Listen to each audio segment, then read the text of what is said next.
Everyone, we'll call to order the special Winnebago County Board regular adjourned meeting for Wednesday, September 14, 2016.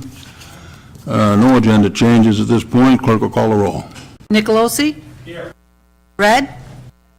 Salgado? Here. Schultz? Here. Sweeney? Testoni? Webster? Here. Westcott? Present. Wilson? Biondo? Boomer, Fiducia, Gurl, Gorel, Guevara, Hoffman, Jury, Kelly, Lyon, McDonald. 19 present, 1 absent. You have a quorum. Invocation and Pledge of Allegiance, Board Member Joe Hoffman. All please stand. Let us pray. Thank you, dear Lord, for all your blessings, but here we are again in need of a little more help in these troubled financial times. Help us all work together, department heads and board, to solve these problems. Let us all remember that our employees are our lifeline and deserve our respect and should not be made to shoulder the burden for these problems alone. They should all, not just a few, be treated fairly and rewarded for their long service to this county.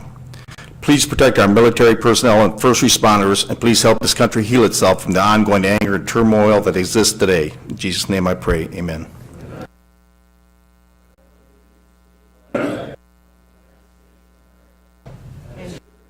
Which it stands, one nation, indivisible.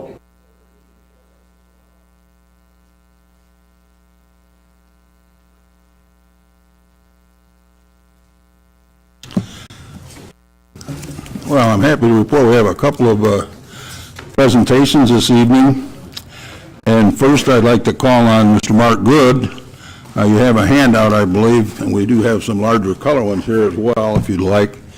This is the area of Rock 39.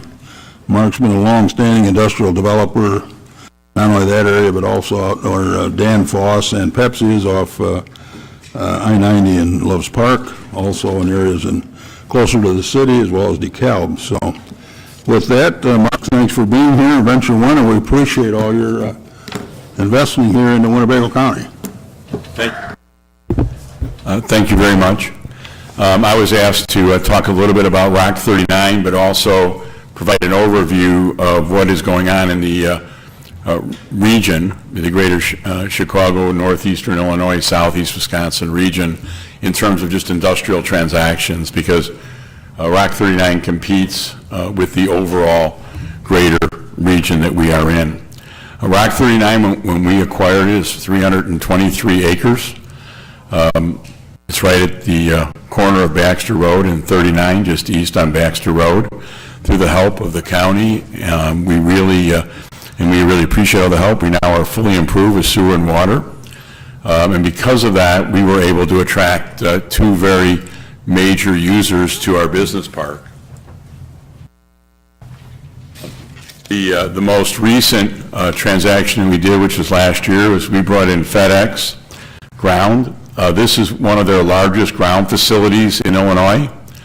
I do not believe that they shop this deal to very many other locations. They saw this business park, they saw the improvements that were here, and they had a very quick time frame, and they came in and made a transaction with us and built their building very quickly. It's now fully operational.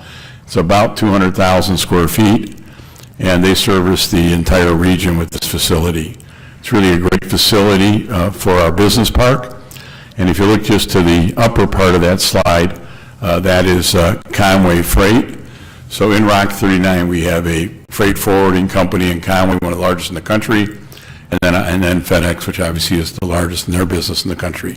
So when companies look at our park now, we have the ability to say that we've got a great logistics team there that can help them with their distribution. When we developed the plan for Rock 39, just give a little history, we really felt that the Winnebago County area needed land for larger buildings, that over a period of time you'll see larger transactions. I don't know that we perceived e-commerce coming in the way it has, but we did feel that there would be some need. So within our business park here at Rock 39, we can do buildings from 200,000 square feet, which is the building at the corner of Mulford and Baxter, just east of FedEx there. And if across the street, we can do a building of up to 1.5 million square feet.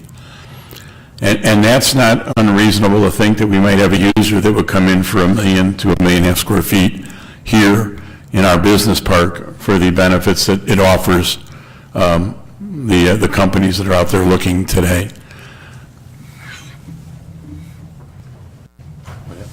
Oh, you're helping me? Okay. In this slide, and I have to actually get my glasses out.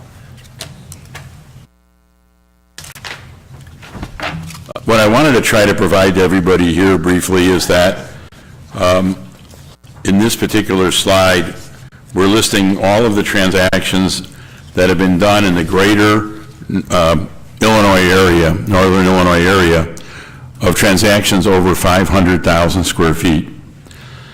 And in this region, there hasn't been that many of them. There's only been 17, but you can see they range from 500,000 square feet up to 1.7 million.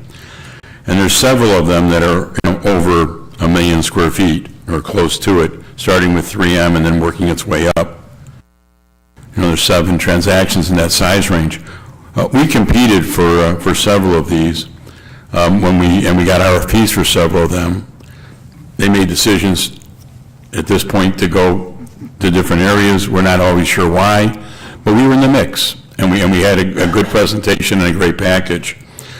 Of these 17 deals, my company, where I've asterished, has done 3 of them for close to 3 million square feet. So we're seeing all the transactions that are out there, and we're actively pursuing companies that are in the market for Rock 39 and for this region.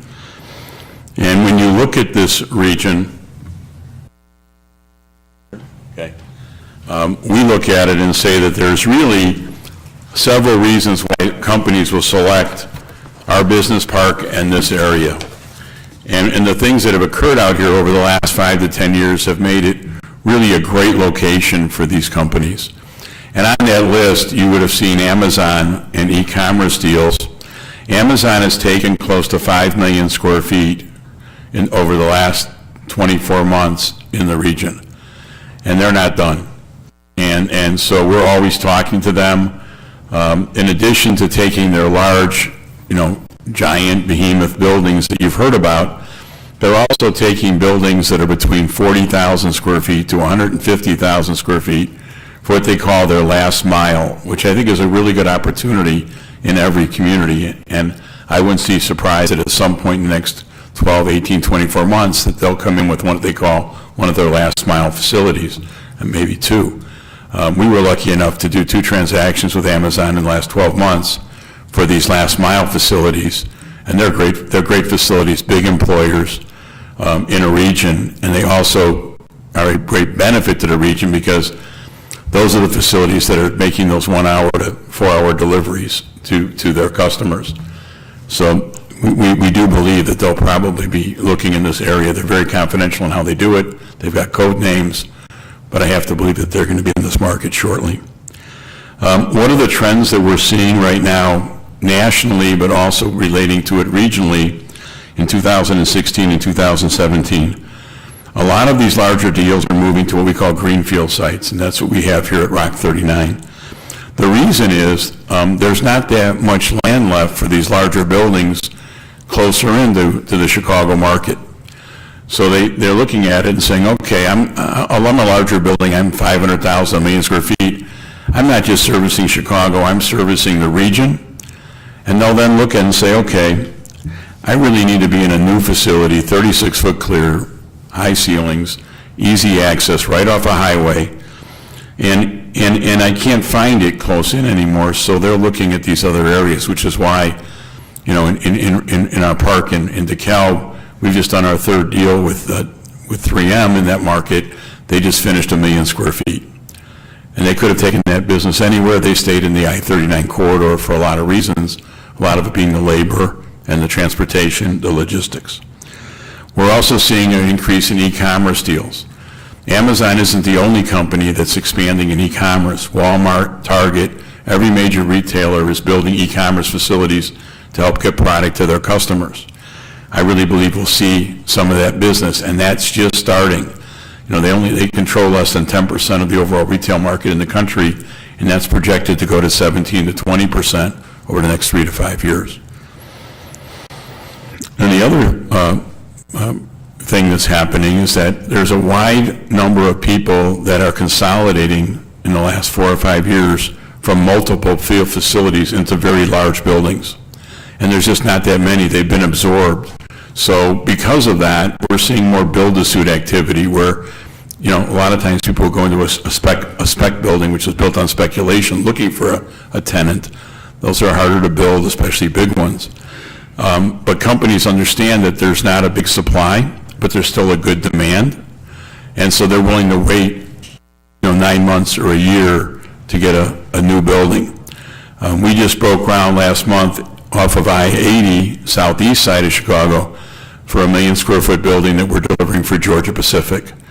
They looked at 18 different sites, and we were able to be competitive on that particular location. They wanted to be south, they wanted to be off of I-80. We have a business park there, and we competed for it. But they're very typical of what's happening. They consolidated out of 2 or 3 facilities, and they wanted to be under one roof.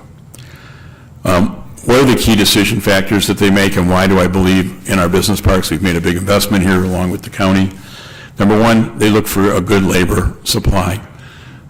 Outside of looking at a land site that can accommodate the physical aspects of their building, they really want to be in a location where they have great labor and good training, and we have that here. So I think that that's a huge plus. They want great logistics services, which is very important for us to get FedEx and Conway in our business park to provide them with the trucking they need, but they also need air and rail, which I think the county is really supportive of your, you know, airport and expanding UPS and everything that's happening there. That's really important to them. And last, they need access to their suppliers, which, you know, all the improvements you're making to Baxter Road and access to I-39 is really important. So from our perspective, we look at the future of our business park, but also the region, very favorably. We'll continue to invest here and want to thank, obviously, the county for all the help they've given us. And I can answer any questions, Chairman, if you want me to. Sure. Anyone, any questions of Mark? Mrs. Lyon? Thank you. There was a new facility going in out at the airport, and I'd understood that was one of the Amazon projects. Is that not? I don't represent Amazon. I don't know all of their deals. Okay. They are amazingly active right now. I did read an article recently that they're thinking of starting their own cargo air freight company, and you'll see news on that. And the other thing they're doing is they're starting also their own delivery company. They're running that out of one of our buildings where they have their own vans. So I really believe they're going to try to come into every community. So I wouldn't be surprised if they were looking. And then with regard to the businesses out at Rock 39, we offer tax incentives, correct? Yes, ma'am. Are any of those tax incentives coming to an end, or do we have a sunset here on any of them? So Yep. we'll start receiving taxes. So Rock 39's in a TIF area, and the TIF, I think, runs for 22 or 23 years. So we've offered some incentives, not all of the taxes, but some of the taxes to the individual users. The competition out there in all these larger deals is about 50% of the taxes that they pay for between 10 to 15 years is offered as an incentive. That's fairly standard. And so we're right there. We're right where the market is. Okay, but if we're offering that to new companies, but some of the companies that have been there now for 4 or 5 years, those have 22-year? No, they're 10 to 15 years. That's all they have. Okay. And that's fairly market. I think if I'm not mistaken, Steve, we're getting about 125 to 150,000 right now off of FedEx. Okay. 50%. The rest of it was incentives to get them here for that 15-year period. Okay. That just started within the last That just year or started, two. so they just moved in. One or two more of those, and that'll be a very positive cash flow for us. That's what I'm trying to figure out, how that translates to cash for us, because I know we were giving tax incentives, so I didn't know what the numbers were, but thank you for clarifying that. Yes, Mr. Gurl and then Mr. Schultz. Thank you, Chairman. Mr. Good, I just have a couple quick questions, and I'll just throw them out there, and you can answer them at your own will. And the first one is Venture One looking at any MRO-related AAR facilities to actually come out, suppliers that can work with MRO or AAR out at the airport? That was one question. The other question, have you or Venture One been discussing with the landfill on a possible methane gas line that can come out to the park and actually supply energy, green energy? It's abundant right there, we all know that. Another question, and was there any factors that you guys received from the companies that decided to go in toward Chicago other than coming to Rock 39? I know last time we spoke, there was a tornado and we ended up in the garage, but we didn't really get a lot of information. And, there was a few businesses that you were discussing then that were possibly going to come, and if they had left and went to Chicago, if there was any factors that they relayed on, possibly why. Thank you. Yeah, I'll be happy to, if I can remember all of them, answer them. We get RFPs for Rock 39 and Loves Park Corporate Center also on a regular basis. We compete sometimes with up to 20 different sites and locations, sometimes existing buildings. We don't always know why someone doesn't choose us. We try to pursue it as aggressively as we can. We think we have a good land value. We think we have great incentives now. We have great business park. And having FedEx there in new construction provides momentum. We chased the Dollar General deal. That was a 1 million square foot transaction that ended up going to Wisconsin. That was the most recent deal. That was just a few months. That's probably 6 months ago. They got free land in Wisconsin plus incentives. We can't give our land away for free. We try to make it as reasonable as possible, but we chased them really hard. Our partner, which is Clayco on the construction side, they're a large design-build firm. They do a lot of work with Dollar General around the country, so we had an in with them. But the end result was they went to Wisconsin, I think because they got the land for free, plus real estate tax benefits. So that is hard to beat, but we compete with those deals. Some of the other deals that will go to I-80, those are hard ones to compete with because they might be coming out of a building already there and they've got a labor supply there, so we're trying to pull them out here. Businesses that are coming out here for the first time, that are opening up a facility in the region for the first time, and we've seen Walmart, we've seen Target, we've seen a lot of e-commerce deals. We compete well for those, and sometimes they'll go to Indiana. Once they went to Iowa, we do compete in the region. But until just recently, we didn't have water, and we got eliminated pretty quickly. The fact that you had the vision to put in a water tower and improve us made the FedEx deal. We would have been just eliminated without that. So we've only been really a fully improved business park for about 18 months. So that's not very long in our business. Go ahead, follow up, Mr. Gurl. Thank you, Chairman. And about the methane question, about maybe possibly running a pipeline out there. I know Rock River Reclamation, they had some plans out there that they could do that, or they didn't really want to pay for it, but they would be more than willing to listen to a partnership or something like that. Yeah, we've had meetings with them about using methane gas, and some of the users that we've had have specifically stated in their proposals that they use a lot of gas, and do we have alternative sources? And with those users, we've pushed really hard, and we actually have had meetings with the landfill and talked about that, and I think we even got some cost numbers in of what it would cost to bring it over, which is not that expensive for a large deal. For your average warehouse, they don't use a lot of, they're pretty efficient and they don't use a lot of gas. You really need it for more of a manufacturer that has equipment. And then as far as trying to work with AAR or other companies that are big manufacturers now here, we do see some of the suppliers. When Chrysler retooled for the Jeep Cherokee, we probably showed our Rock 39 to 5 or 6 of them, but they had a requirement to be within a 10-minute drive. And I actually got them in my car and drove, say it very quickly, and got there within 10 minutes, but they chose to build facilities in the Belvedere area or take something a little closer.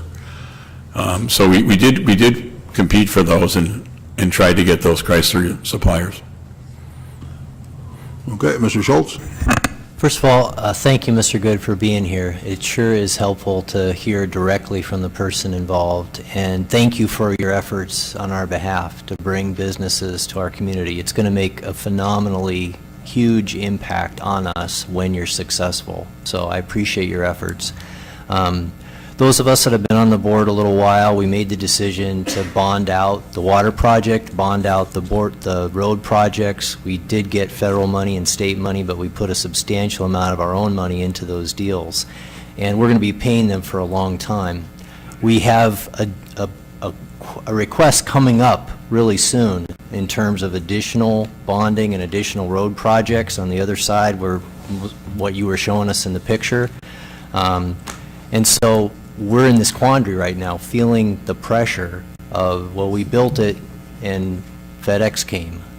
So help answer the question, why should we be hopeful that if we continue to invest, not just what we have so far, but additional resources, that it's a worthy investment and it's good for the public? So it's the real estate departments at these major corporations, and we're not looking for the 15,000 square foot user. We're looking for elephants. Rock 31 is designed to attract larger users, big employers. There are other business parks in the area that are fully improved. You know, Spring Creek, I love Park Corporate Center, that can do a little bit smaller deals, but we're looking at the million square footers, the half million square footers. Those companies and their real estate departments, when they send out an RFP and you've got to fill it out, there's checks. Do you have sewer? Do you have water? Do you have gas? Are you within, a certain distance to the interstate system and the labor? If we say we don't have any of those, in place, they go to the next site. And so for the last, we've owned this for 10 years, we've been working, maybe 10 years, I think, we've been working really hard to get these improvements in place, so now we're there. And so we are responding to RFPs, and we are fully improved. Because they won't wait for a water tower to be built, they won't wait for, sewer to come typically, unless it's planned and in place. So now that we're fully improved, I feel very optimistic that we'll see deals and we'll compete really well. And this is the $64,000 question, but when? What's your estimate? Not holding you to it, but at least giving us an idea. Everybody in my family asked me that same question. So, I'll give you my perspective. We own or are in partnership on about 1,000 industrial acres around Chicago.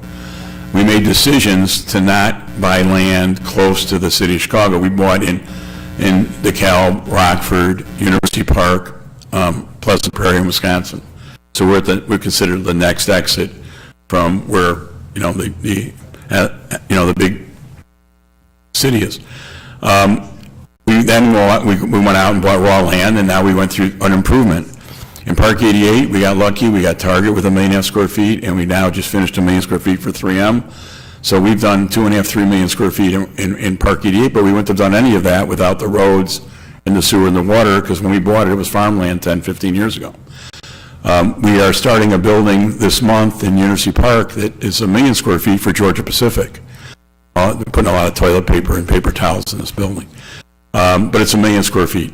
And they wouldn't have come there if 5 or 6 years ago the city didn't put in sewer and water and a new street in front of our business park. It was a 2-lane road with no sewer and water, and they had a TIF, and they put the sewer and water in, and we're building that building in 10 months. They're on a very fast track. These companies don't give themselves a lot of time. You think they do a lot of planning? They don't. They really come to us and typically want a building of this size done in a year. So you work really fast. So if you have to tell them that it's going to take you a few months to get sewer and water, and then you can start building, they'll go to a different site. So I'm pretty optimistic. I can't guarantee when we'd have someone, but we are seeing more RFPs, and we are seeing more interest.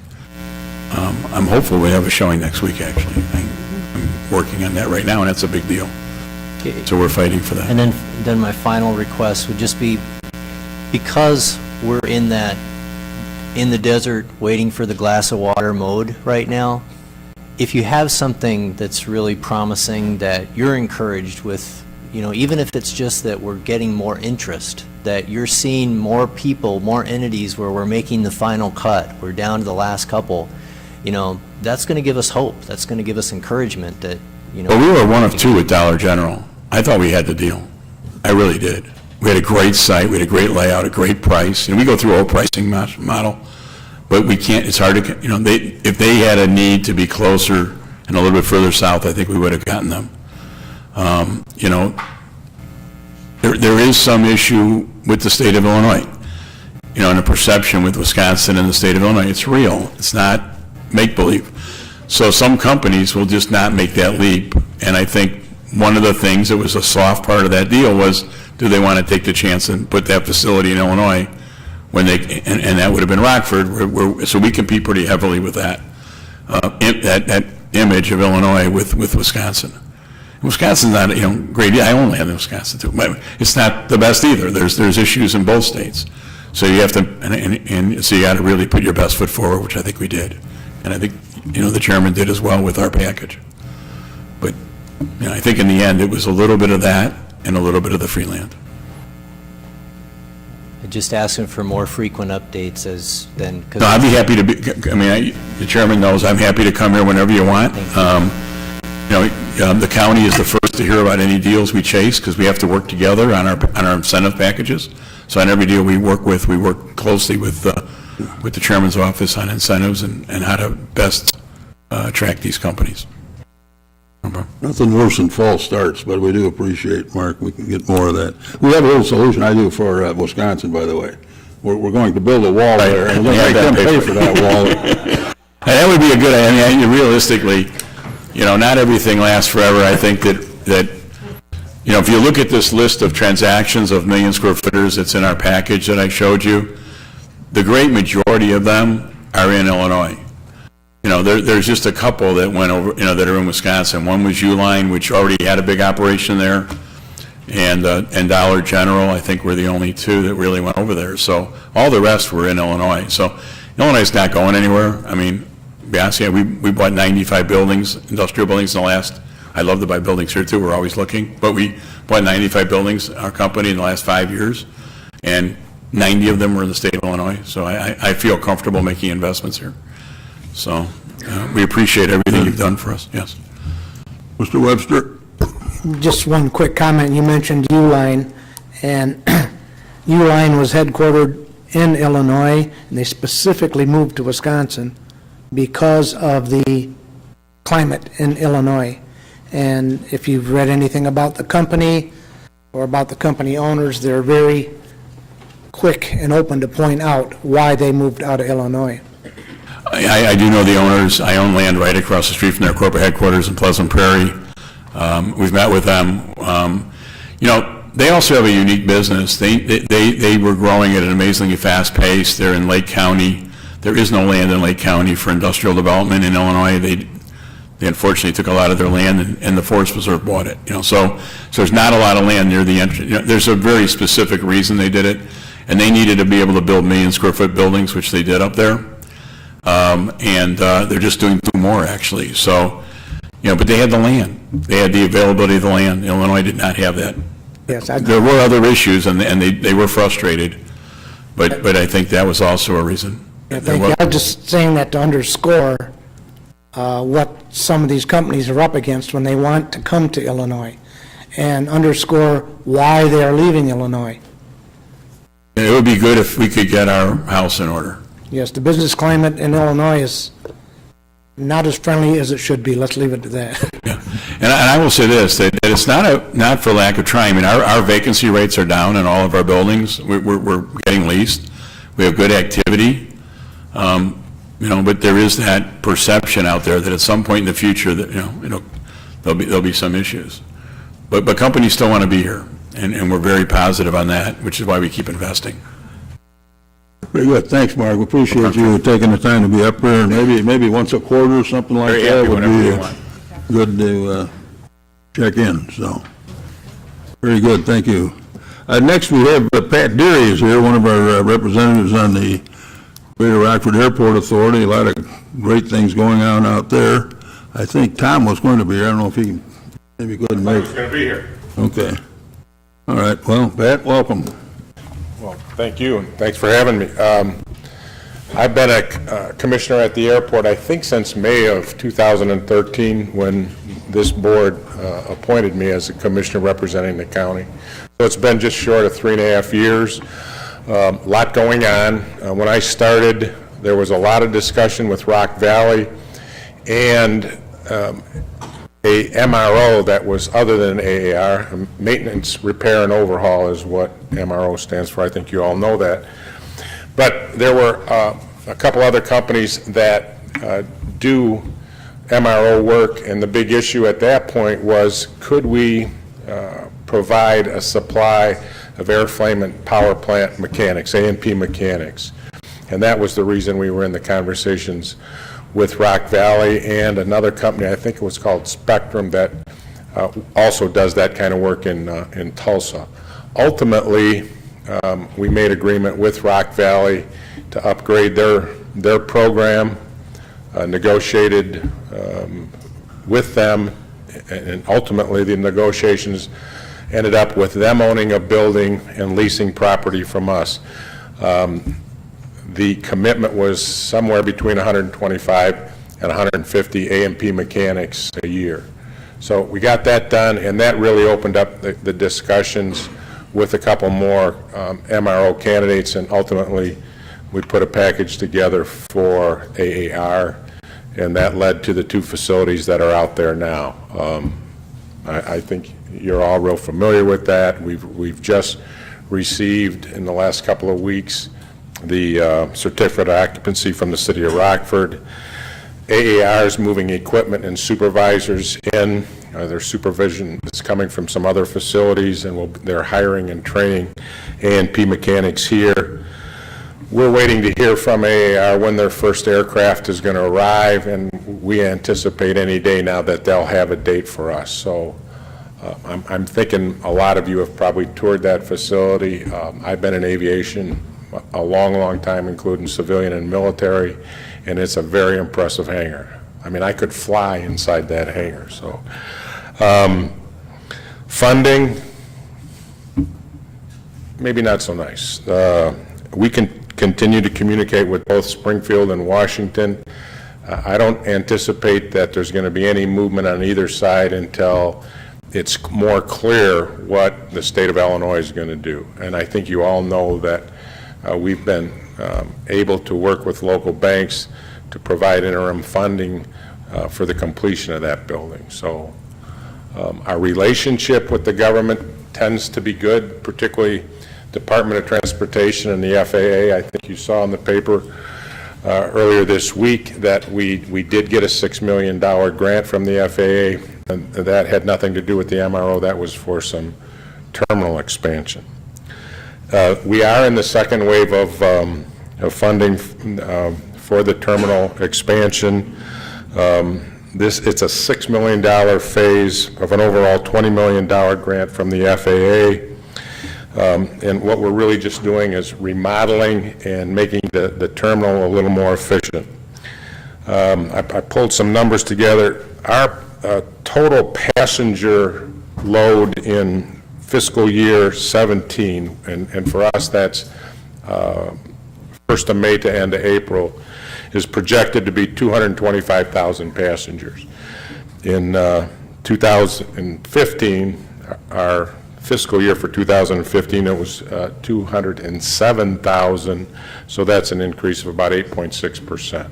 And that's what that's why we're doing what we're doing in the terminal. Cargo, Mark mentioned it.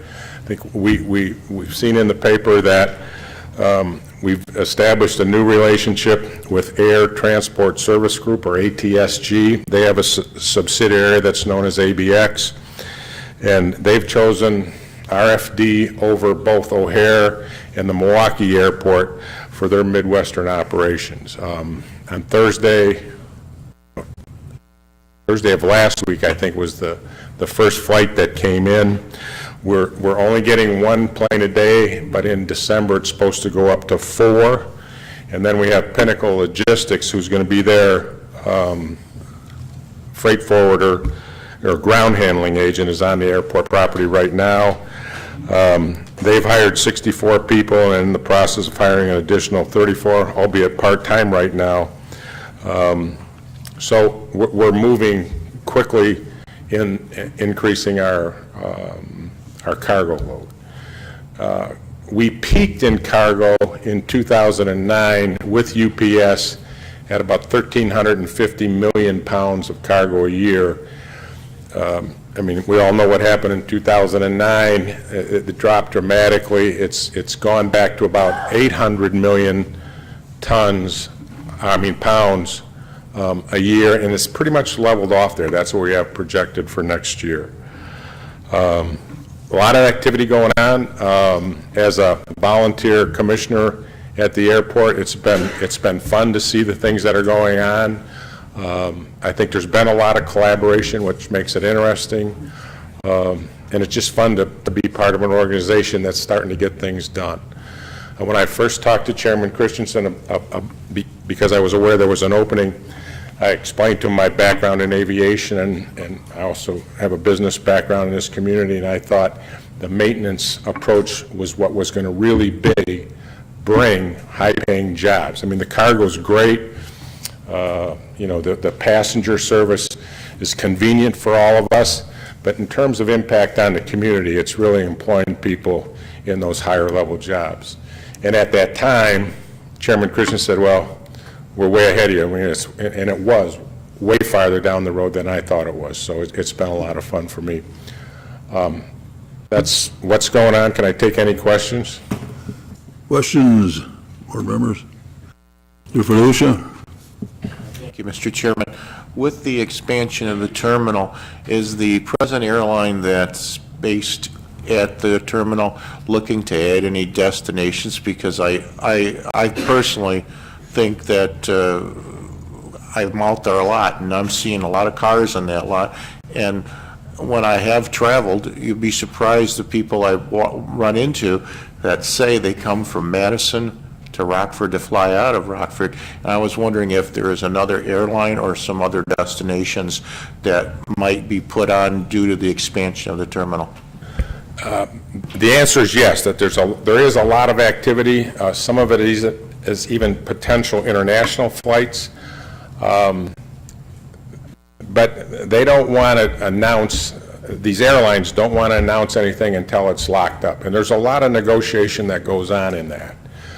You're probably familiar with it. Sometimes we have to guarantee them a certain revenue per airplane. If we don't sell the seats, you know, we have to basically subsidize it. So there's a lot of research that goes into it. But yes, there's a lot of activity. It's interesting what you said about who you see. I've been on a couple of those flights, and you'll see people from all over Iowa and Wisconsin. A lot of people that I've talked to are from Barrington, and they just say it's so much easier just to come out here and fly out of Rockford. I mean, from the time you get off the airplane till you're in your car, it's 10 minutes, even in the international terminal. Mrs. Gorel and Mr. Sweeney. I've been out that airport too, and on those planes, and believe me, so many of them come from our suburbs in Chicago too. When you start talking with people, find out where they're from. They're just from all over, and you're right. We have better access, better parking. They truly like it. One of the things I would like to hear, though, is that you're opening a flight down to Dallas, Texas, and beyond. We have a lot. You'd be surprised how many people from this area have family down in the Texas area, including me. Hope you get one. Thank you. Okay. Mr. Sweeney? Thank you, Chairman Christensen. Thanks for coming, Mr. Derry. Glad that you're able to be here.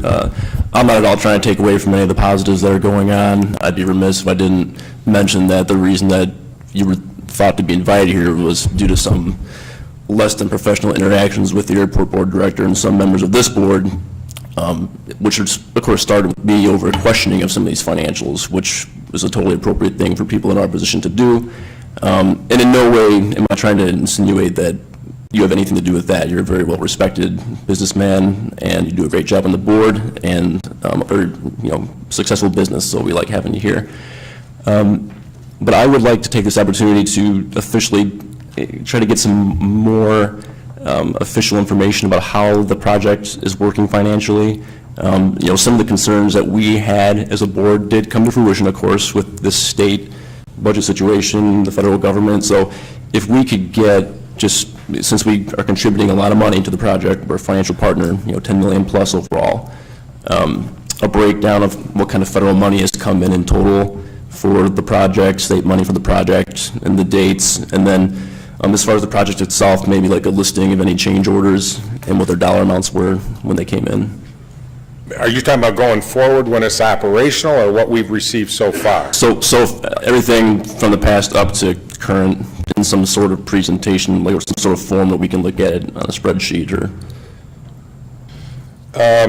Here's some information that I put down, anticipating that maybe there'd be some question about the funding.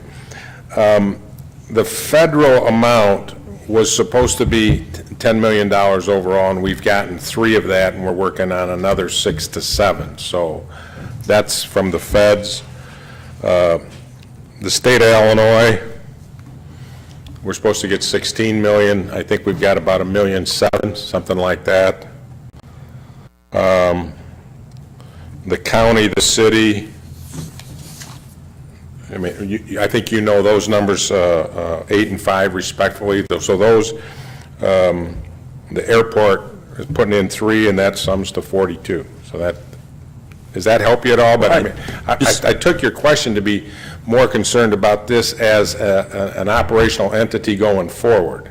Well, I'm also curious about the costs that happened during construction. Like I said, we're a significant financial partner in this, of course, and we really haven't been able to see the level of detail of a project that I think we should maybe be able to see, just for informational purposes. Change orders, just kind of some cash flow information. So if the airport administration could maybe produce some timeline of that, just so we can kind of see like how our money, for instance, as it pertains to this, was being used. And we're very supportive of the project, but since we're such a heavy financial backer, we should be able to see that.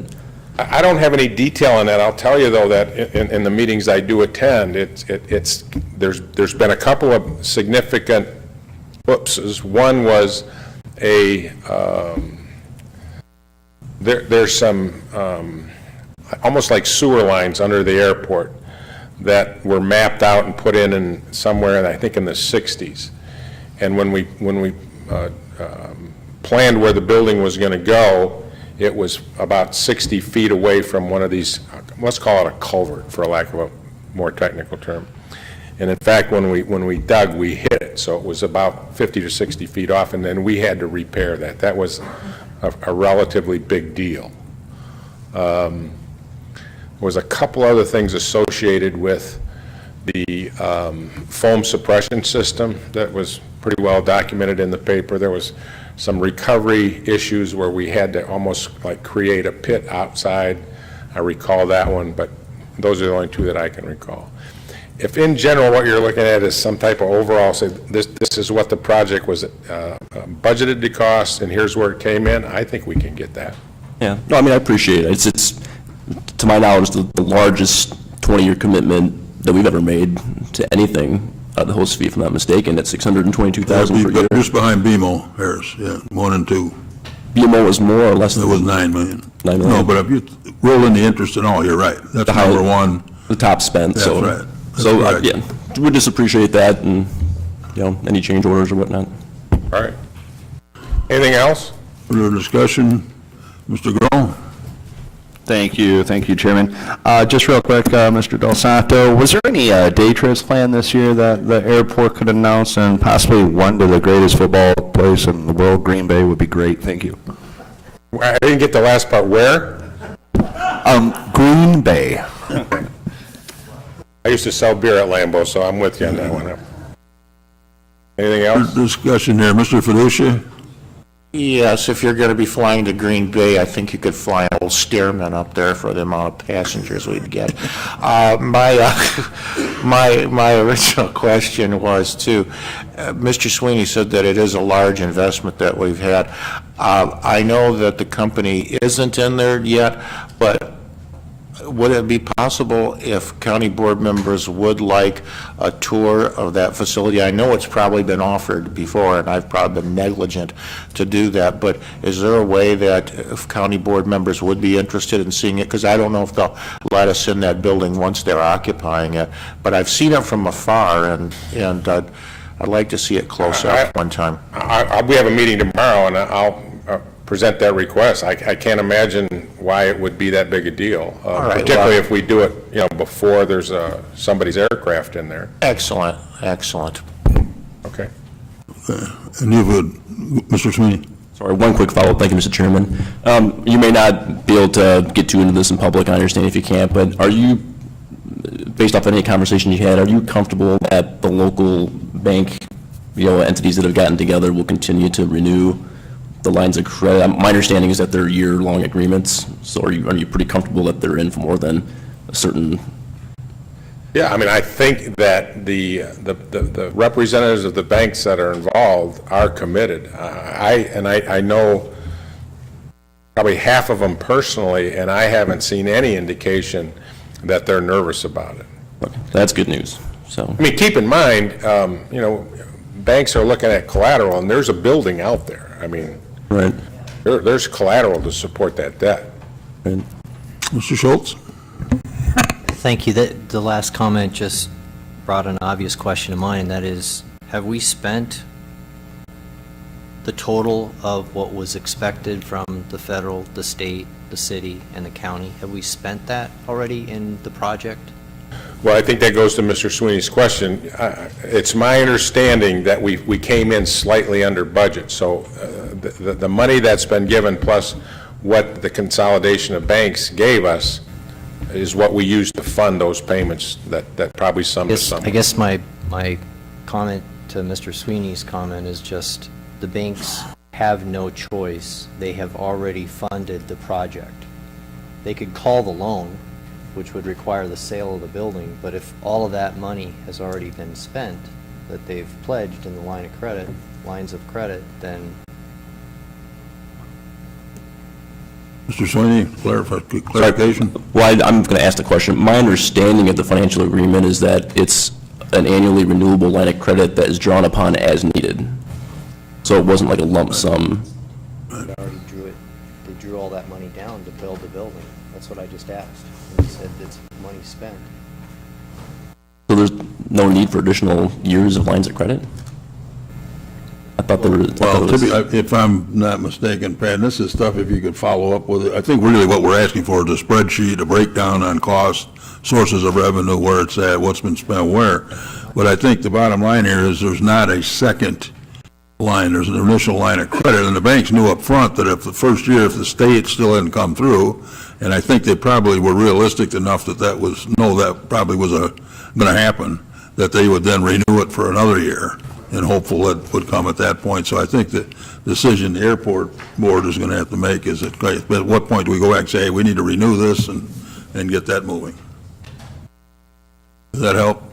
Is that right, Pat? Yeah, and I'll get back. What I've written down is the obvious tour, and then more of a project update, basically budget over and under. Okay.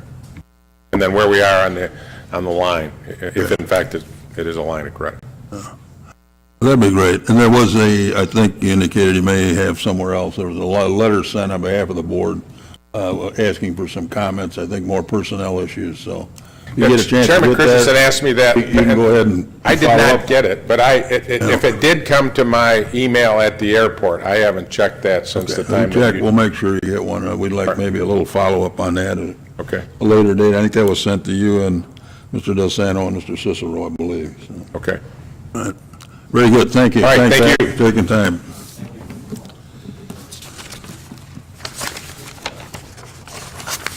Okay. Jeez, I feel like we should adjourn. Reports from standing announcements, communications.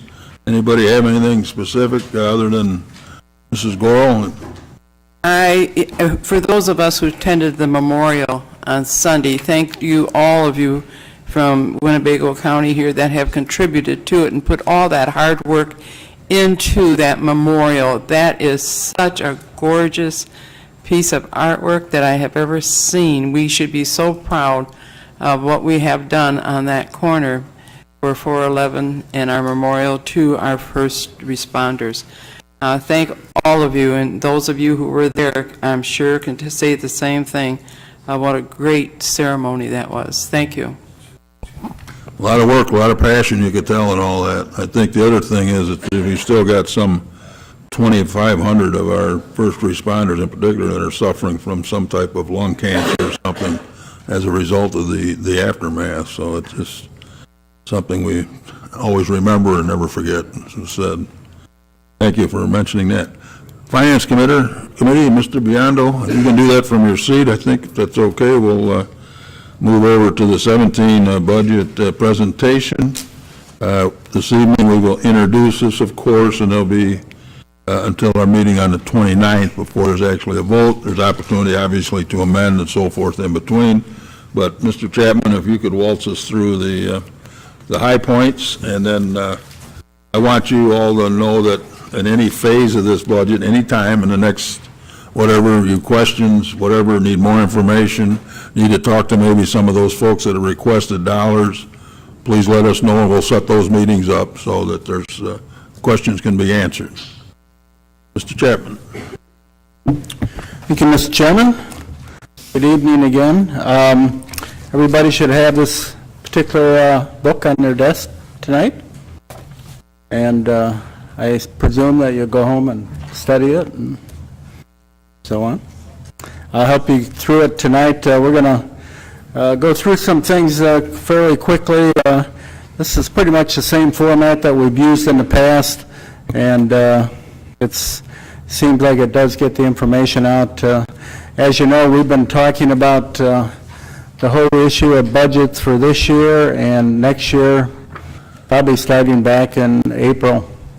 We had made some projections back the 1st of June, and at that time we were also talking about how to take care of the deficits in the current fiscal year. So pretty much the Finance Committee has been somewhat engulfed in this whole budget issue for the last 6 months. So a lot of this isn't a surprise. We did make some adjustments based on some decisions that were made relative to the bonds and the tax levies and things like that that come up with this document that we have tonight. The first 2 pages that I'd like to refer to is A1 and A2. These are those the fund equity forecasts that we do for the different funds. We do one for actually all the funds. These are probably the 2 most important funds that we look at, the general fund and the 1% fund. This reflects where we've been the last 4 years and where we estimate to be this year and where we estimate to be for next year. As you know, the decisions that were put forth relative to the refinancing, the tax levies and so on, if you go to page A3, this is the same sheet that we had passed out at the last board meeting and talked about the different items that would impact the budget and try and balance that budget. Right now, I think we had mentioned at the last meeting the overall reduction impact was about 3.99%. It actually ended up at 3.93 once we made all the adjustments that we had to do. That assumes the bond restructuring that we would be doing, using $1 million of the fund balance in public safety sales tax fund, some other reductions in revenue enhancements, the $300,000, and also utilizing $700,000 of fund balance from the health insurance fund. It still leaves us with an overall reduction of expenses in those 2 funds, the general fund and 1%, on the, what we call the available expenditures. That's after we take out expenses we can't really reduce, of about 3.93%. So with that, the general fund is balanced. The 1% fund reflects the $1 million reduction. If you look at page A2, we're looking at in the current year about $1,161,000 in reduction. That's about what we anticipated starting the year. Obviously, one of the items that we did reduce was the debt service, which assisted us in closing the revenue and expenditure gaps that we had. Fund balance for the 1%, as I mentioned, is about $1 million. Utilizing that brings us down to an estimated fund balance at the end of 17 of $13,440,000. We've, in looking at the estimate of what we want in that particular fund, we know we need the bond payment, the $5.4 million. We also need 25% of the operating expense, which is about $6 million. So it's about $11.5 million. Right now, we're about 13.5. So it's higher than, theoretically what you'd want, but it's still there for hopefully any other purposes that we might have. So if you go to page A4 and A5, this is the revenue estimates for the general fund. Where we've really taken a hit in the revenue side is the replacement tax. If you go back to the 2016 budget, we had estimated a little over $2.6 million. With the issue with the state making their error in the allocations, I think that cost us $650,000, plus just the other estimates that we're seeing from the state for that revenue. We're looking at that revenue going down about $1 million over what we'd estimated last year, about $500,000 over what we are going to receive this year. So everything else pretty much has stayed in line with what we anticipated. There are some differences. The sales tax and that have pretty much stayed based on what we had. We'd like to see, obviously, additional revenue in that respect, but it hasn't happened. Why? I don't know. But let's see here.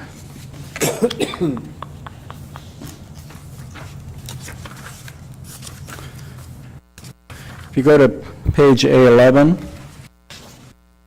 that's the revenue estimates for the public safety sales tax fund for the current year and for next year. We're anticipating receiving about 27.5 million this year, about 28 million next year. That's an increase of about 1.5% for next year.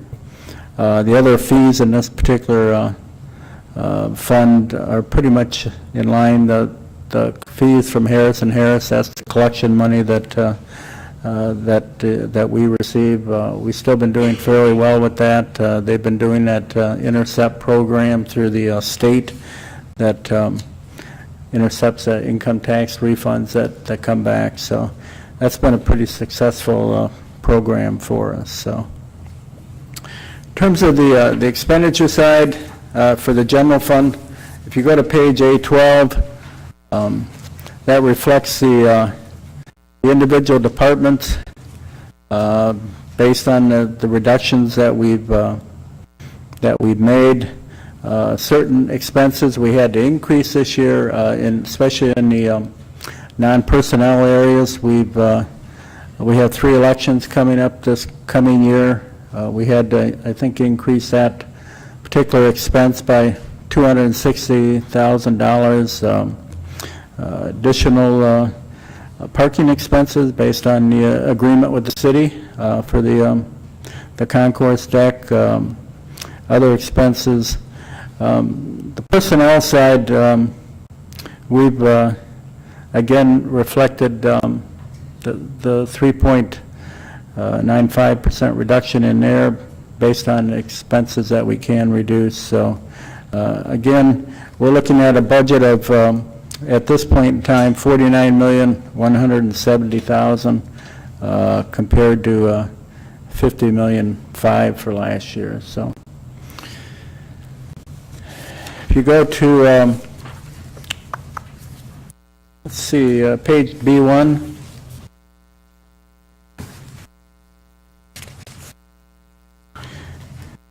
This is if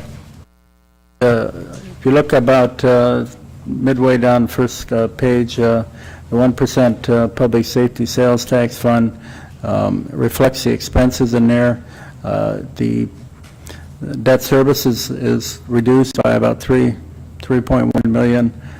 We have increased the personnel side, moved certain expenses over from the general fund to the 1%, primarily for correctional officers that were previously being paid out of the general fund, would be paid out of the 1% fund. So again, this particular budget is estimated to be about $1 million over what we anticipate receiving in revenues. The rest of the individual budgets is included on all these other pages, B2 through, let's see here, B7. If you go to B7, that shows the final summaries for the budget. At this point in time, before we make any other adjustments, the budget's about $2.5 million less than last year. Right now, it's $193.5 million. Last year was about $196 million. So, so it's down again, but again, there may be other adjustments that we make this coming year. So, if you go to page B8 and B9, this is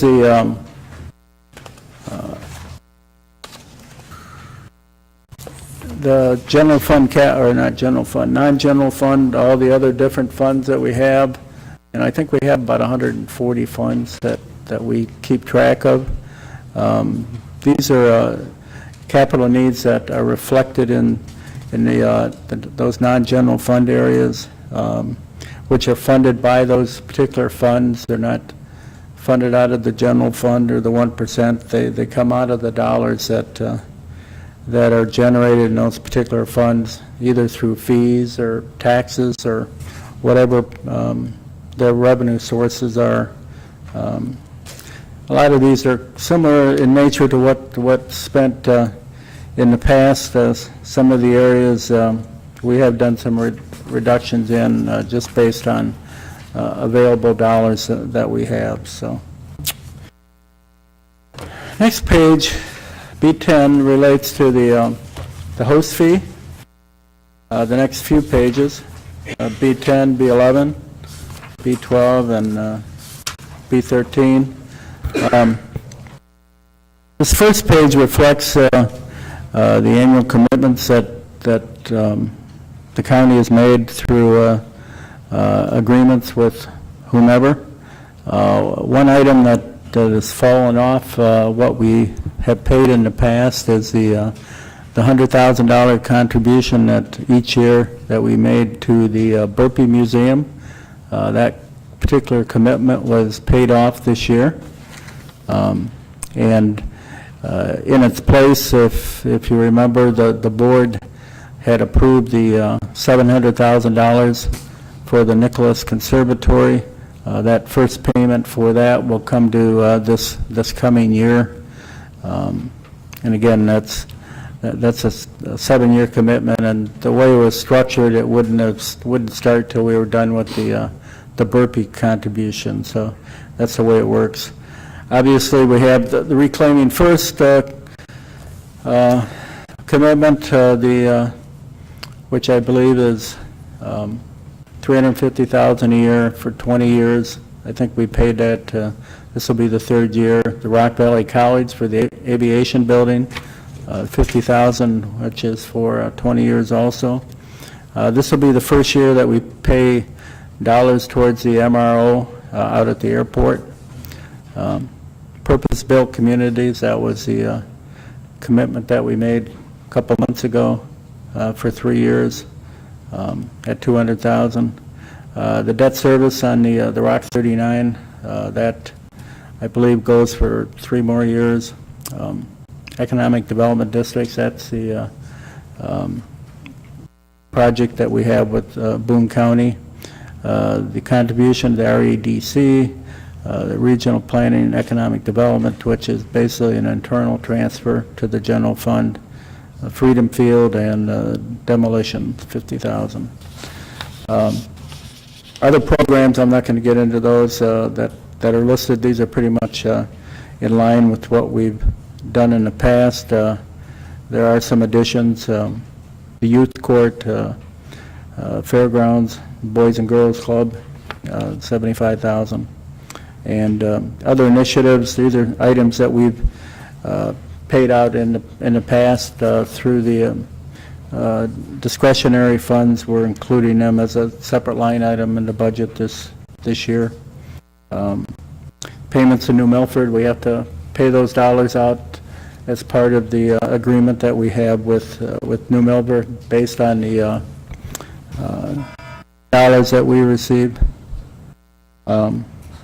So in terms of these commitments, we're up to about $3.2 million.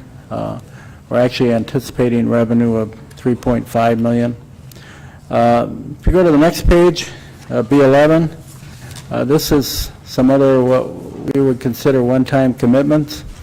I guess I'm not going to necessarily get into each individual one. I know the chairman's worked with different board members and different groups relative to these requests, and if you want to...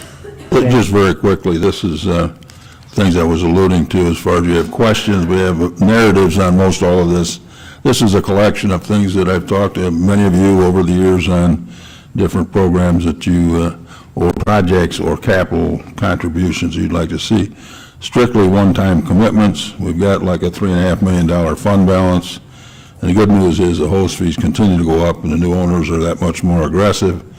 Mr. Kelly's committee and the Public Works had mentioned, moving some money to help that department out. We've got the Lindenwood Road improvement, which is the access to the new expansion, the landfill, which is frankly the golden goose, if you will. Some engineering on Alpine Road Bridge, that's north Alpine, that section between Material Avenue, Riverside Material Avenue to Sage Drive is really a real high priority of the county.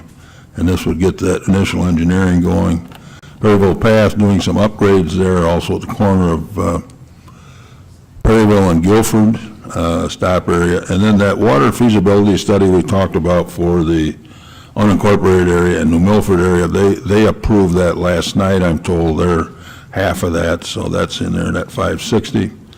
The Youth Development Group, that's a collaboration of a number of programs, and that was brought forth by Mrs. Red and Mr. Wilson and others regarding some capital programs, also some upstart. Two of those, West Gateway and Zion West, are 2-year commitments, and it's going to take that probably to get some kind of a result thing, but nevertheless, we put this in a one-time commitment, so from a cash flow standpoint, the number I've got I think is $3.7 million projected for the next year, and that could go up to $4 million very quickly, so you'll be starting to build fund balance again very quickly, and you'll see we've got still over $2 million now. Oliver Emerson, remember we approved that program that's now switched to a different one, and it's half the price, so saving a little money on that. Seavers and Dells, this has been a long-time request for them for a school bus for transportation, getting the grade schools, et cetera, in a whole county out to the facility. Clem is a match. They're putting in a 400-seat type outdoor tent thing for weddings, et cetera. So this would be a match. They've done a really good job out there, but this particularly appeals to me when I look at them. This helps make them self-sufficient going forward. Winnebago and the hotel study, I still want to have a little dialogue with them because frankly, the need is there. I don't know if we really need any more studies relative to hotels. Midway Village and Searles Park, request by Mr. Fiducia, those promotion items for their events. Rockfest may be actually someone buying that building, so I've got a question mark there, so that 100,000 very well may go away. The Flags for Veterans is a fund that generates interest that'll provide those flags for forever. I mean, that's the whole notion there, and we've contributed 5,000, I think, once before. Our fairgrounds have got improvements necessary, and many of this stuff, much of this is a result of the state and what's going on with cuts there. Recall, keep moving on, a beautiful recycling center they added out in the southeast area, and this is to help with the capital on that program. The rescue mission, this was Pitney Place. This was a women's rehab facility that we had talked a long time about contributing to, and I thought, well, this would be a very good time to do that. Excellent program, excellent partner as it relates to the criminal justice system as well. The Women's Professional Baseball League, some of you are out to that event, and this is kind of upstart to them. Is very excited. They've got that going a little all over. In fact, I think they got a contribution from the Boston Red Sox to get something started there, but they're very excited about bringing international headquarters here and a number of other things you may have read about. Should you like a brochure from that evening, let me know. We've got some up in the office there.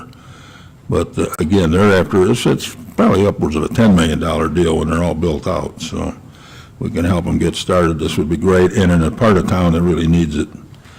Ethnic Heritage Museum is some seed money. Barb would talk to you, Barb Berman, I think to some of you about this. It's a building next to it that's available at a good price that would help with that campus, so we got that in here. Prairie Path, that's that stop area you might have just read about out in this would be your Fayette area out there. That's Peck Path rest area and so forth. We put some money there before.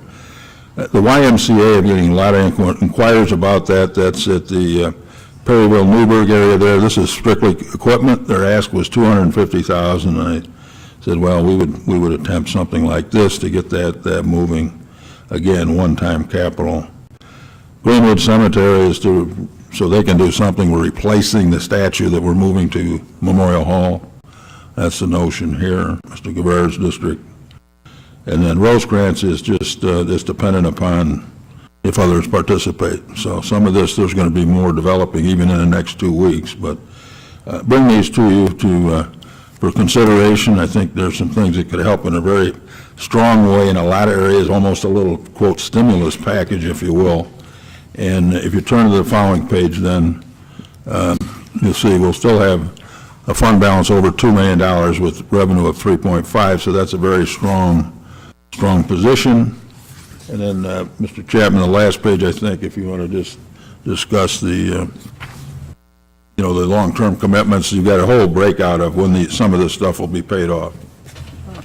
Correct. If you go to page B13, we've shown you this particular page in the past. We updated it this year to reflect the fall off of the Burpee, adding the Nicholas Conservatory onto the page. I think that should be purpose-built, not purpose-built. Little typo there. But this reflects the ongoing commitments that we have actually through 2036. And the individual projects that are relate to those expenditures. So let's go to the highways projects and equipment. If you go to page C1, I've asked Wayne Volk, the Assistant County Engineer, to spend a couple of minutes going through these particular projects and what they entail and so on, so. Wayne? Thanks, Steve. The Highway Department, in resulting from working with the Public Works Committee over the past several months, has put together this representative sheet of new projects and projects that we wanted to highlight to the county board as part of the budget process. Generally speaking, the most representative column on the sheet to focus on would be the far right, where it says fiscal year 2017 totals. That's essentially the total anticipated in expenditures for each of these representative line item projects from all sources. And then the sheet is further broken up into 3 parts of line items. I'll just go briefly on the top grouping for you, but just to generally explain the bottom 2 groups. The middle one, capital maintenance, is generally recurring maintenance projects that we do every year, but I just wanted to highlight 2 within that grouping. The first one, under the big black line, capital maintenance, is bridge and culvert repair various. Those are general bridge and culvert repairs, but we also included in there a 1-week project of structural repairs on the Latham Bridge over the Rock River. That was lumped in with that line item because the design was already done last year under our annual professional services design group of projects. So that one should be ready to go sometime next spring.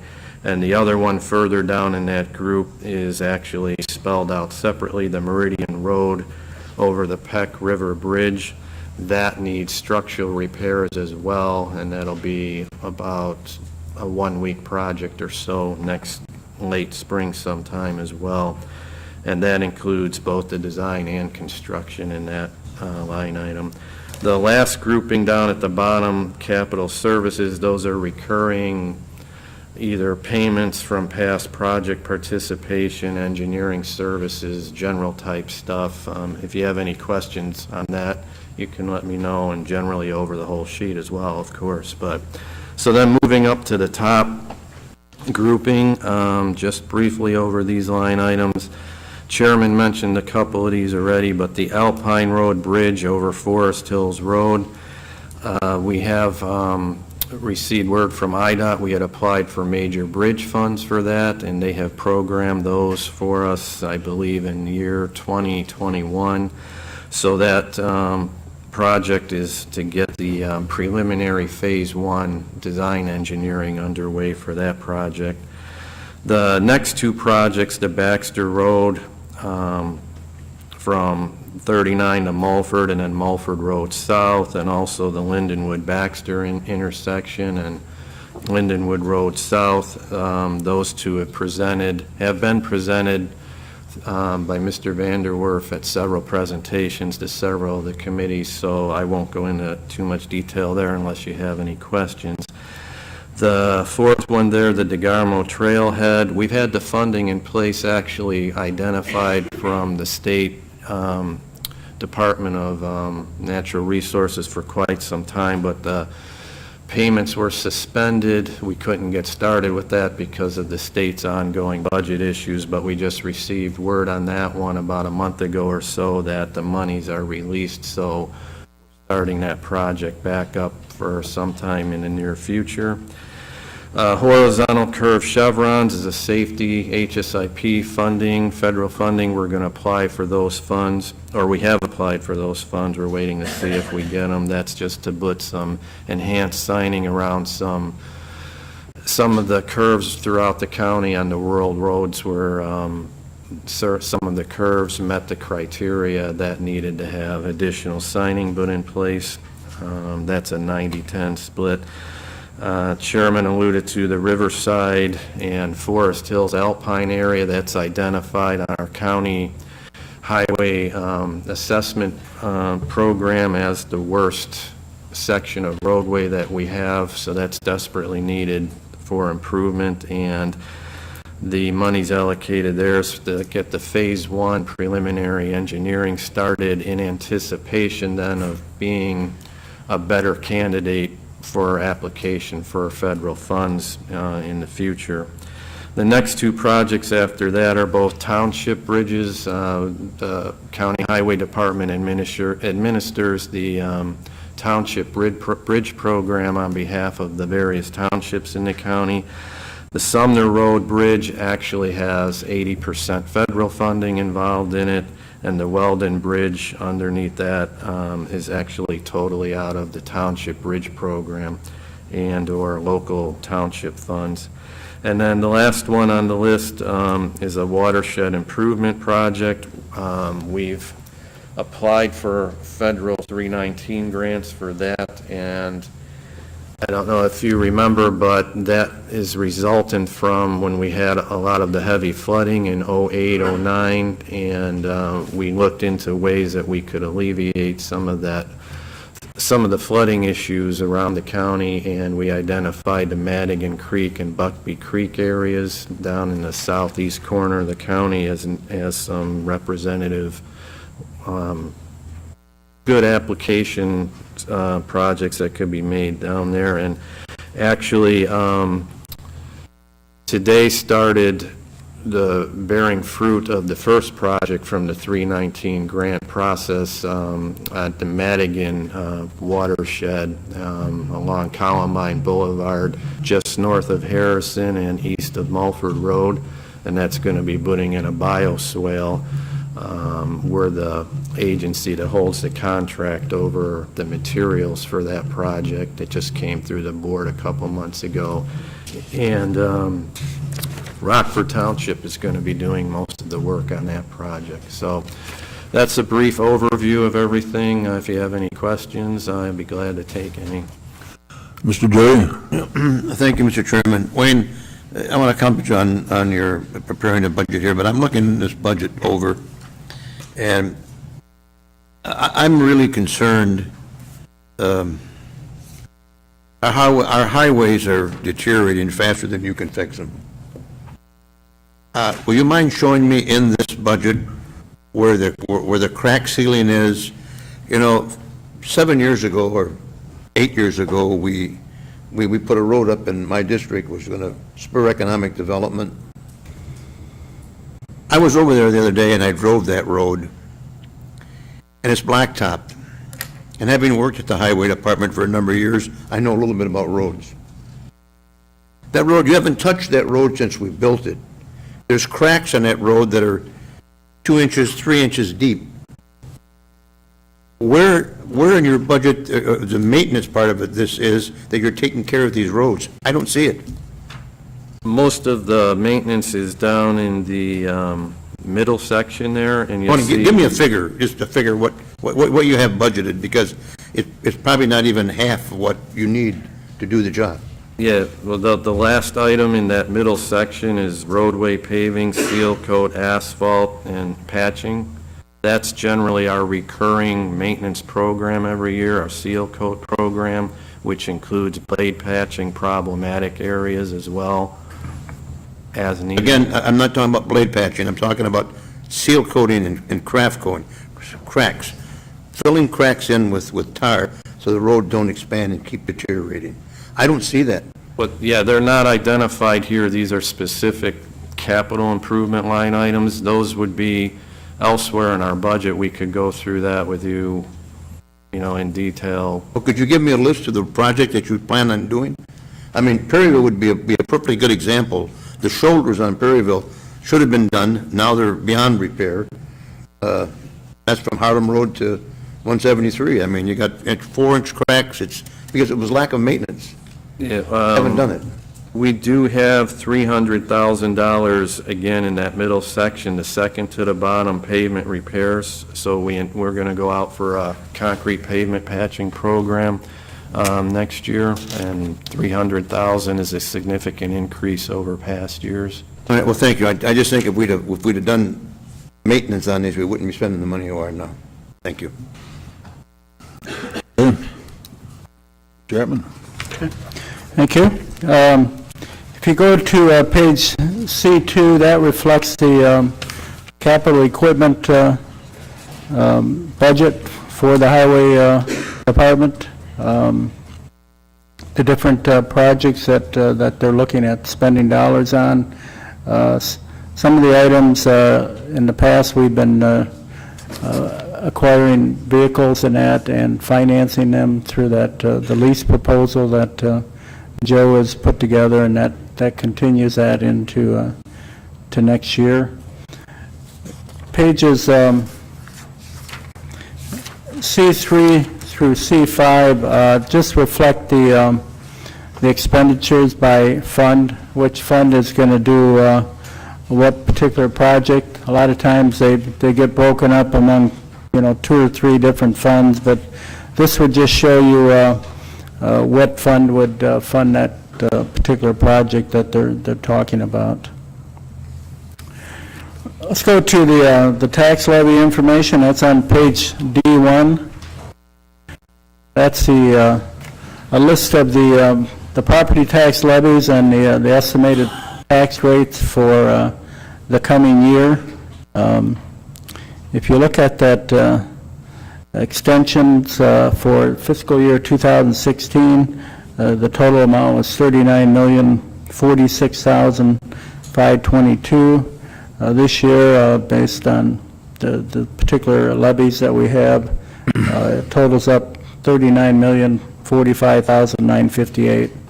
As you know, we talked about using the PTEL amount, which was at $473,000.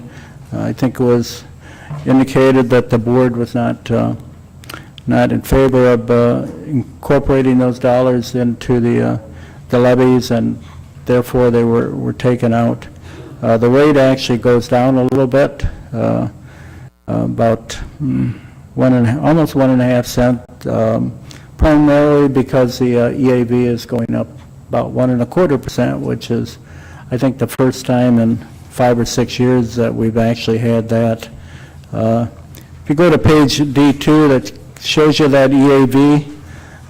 2010 was kind of the high point, and then it obviously started going the other way over the last 6 years. As I said, the projection from the assessor's supervisor assessments office now is about 1.25% increase for this coming year. So hopefully that trend will continue in the future. Page D3 is the same worksheet that we've shown you in the past, where the impact of the not utilizing the PTEL amount, adding that $473,000 in this year brings that total up to $4.7 million. And if that's cumulative, or that the cumulative amount since 2011 would be about $21.3 million. So that's dollars that we had chosen not to levy and collect from the property tax owners. So pages starting on E1 through the end is all the different fund equity forecasts for the different funds.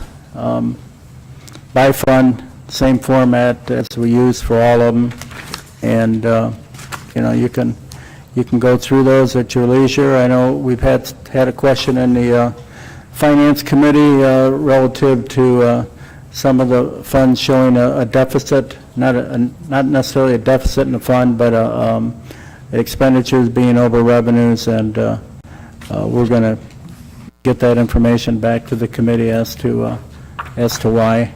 But again, as you can see, there's a lot of funds here, and based on what we do, there's a lot of revenues and expenditures that have to be accounted for separately from the general fund. So that's all I have. Okay, Mr. Webster. Yeah, thank you, Steve. I'm curious, you mentioned earlier in the evening here about that faux pas the state made and cost us $650,000 or something, right? And then we had a considerable increase for what we had to pay for the unfunded mandate on jury duty. How much did that cost us this year? You have any idea offhand? I think we increased our budget by about 300 grand. I don't know how much I think they didn't quite spend that much because actually the jury commission has done a good job of, keeping jurors out of the office if they don't need them. So, but yeah, it's about 300 grand we put in the budget. Yeah, so between those two things there, that's $1 million goof right there in our budget. And where I'm going with this is I wonder to myself, I have for a while anyways, how much do we pay a year in unfunded mandates of one sort or another? Do you know? No, I don't. We've been asked that question before. A lot of the items, to be honest with you, relate back to the courts, where you have the state passing laws that say that we have to pay for costs for, indigent individuals or different things like that. So Yes. it's, I know when that originally came into play, I think the courts were estimating $100,000 to $150,000, and that comes out of the court budget, and we've seen a significant increase in that budget, the non-personnel area, because of those types of things. There's other areas, county clerk, what about election?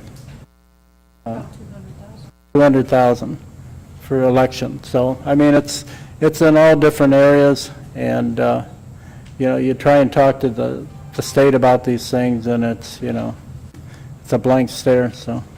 And that's where I'm going with this. It's so frustrating that they put these mandates on us. They don't, of course, don't give us any money to help figure this stuff out, but the state's constantly putting some sort of, it's almost like a punitive thing on all the counties. The state's in bad enough shape anyways, but every time they do something like this to the counties, that's just adding more to it, to the total angst, whatever, of all the citizens of the county and the state as far as that goes. And it's just so odd that they can do this and get away with this by the laws that they made down there. And there's nothing we can do about it. We're handcuffed. And same way about this budget. The state told us, we better have this budget done. We better have this thing done by September 29th. And here they go on, year 2 of having no budget. And so, what kind of faith are we supposed to have in our elected officials in Springfield? I think together as a body here, we all work pretty darn good, and we're wringing our hands over this budget here now, but Springfield, we get no help, we get no backup, nothing. I'll get off my soapbox. State of Illinois. Okay, yeah, besides that, and the other thing you see there now, their big concern is freezing property taxes for locals, and as you can see, we don't need any help there. They should take care of their own mess. One last item, just Moody's gives us a report now on investor service, and Steve, I don't know if you shared this with finance. No, I didn't. But it's interesting to see that, just a quick summary, and I know we're later than our normal meeting, but the county has a very strong financial position, modest credit strength when compared to the assigned rating of AA2. The available fund balance as a percentage of operating revenues is higher than the U.S. median despite the percentage contracting. The net cash balance as a percent of revenues, 36.6%, is roughly equivalent to Moody's rated counties nationwide. This puts us in a very top percentile, has maintained that. So I think that's, again, county credit position is very high quality, and its AA2 rating is equivalent to the median rating for counties nationwide. So I think they're talking about a robust financial position, protecting our fund balances, et cetera. So I think that's good news, and you can all take a bow for that. You've all been part of this thing over the years and being able to maintain that. Think about we've navigated through now. We had a $222 million budget in 08. This one you're talking about that's laying over now is 193. And we've maneuvered through that and kept the bond rating, kept the services going. And I am also certain, may I be so coy as to say, that Mr. Chapman will be doing with much more pleasure next summer. this time in fall. So great job, Steve, thank you. Maybe I'll stop down. Yeah. Okay, thank you. Thanks, Steve. Mr. Biondo? I just wanted to give you all of this. Thank you, Mr. Chairman. Finance Committee report. I'd like to motion that for budget items C through Q to be laid over to the September 29th, 2016 board meeting. I so move. Move to enter for first reading, second by Mr. Nicolosi, Mr. Salgado, Mrs. Red, Mrs. Gorel, Mr. Westcott, who did I miss? Okay. Okay, any discussion? Okay, any objections to the motion? Mr. Schultz and Mr. Guevara objects, so clerk will call the roll. Red?